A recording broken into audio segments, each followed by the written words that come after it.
My dear brothers and sisters, today we have the Gospel of Mark, chapter 5, verses from 21 to 43 for our reflection. Today's Gospel is all about healing. This reading opens as Jairus, an official of the synagogue, comes to Jesus and begs him to heal his daughter. She was dying and Jairus was desperate.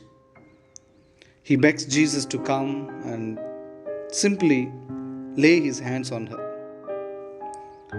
As they went on their way, a woman who had a long history of hemorrhages had heard of Jesus and of his power to heal. This woman believed that if she simply could touch Jesus, even for a second, she would be made well. Even though the woman had touched Jesus only for a second, Jesus immediately realized that someone had touched him. The disciples tried to convince Jesus that it simply was the movement of the crowd. Yes, Jesus was in a great crowd of people.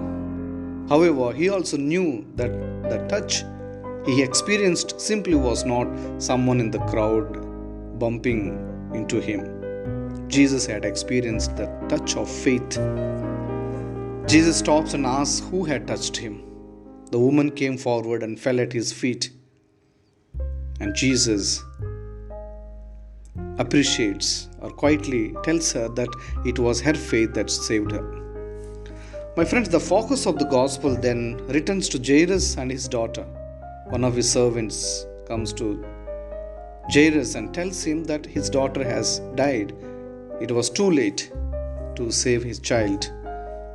But Jesus tells, do not be afraid. He comes to Jairus' house and tells the girl to get up, or quietly he tells her to Talitha kum, and she gets up. My friends, the challenge for us is to continue to trust Jesus even when he seems silent or when nothing seems to be happening. Let us pray for this grace today and pray for the sick. Amen.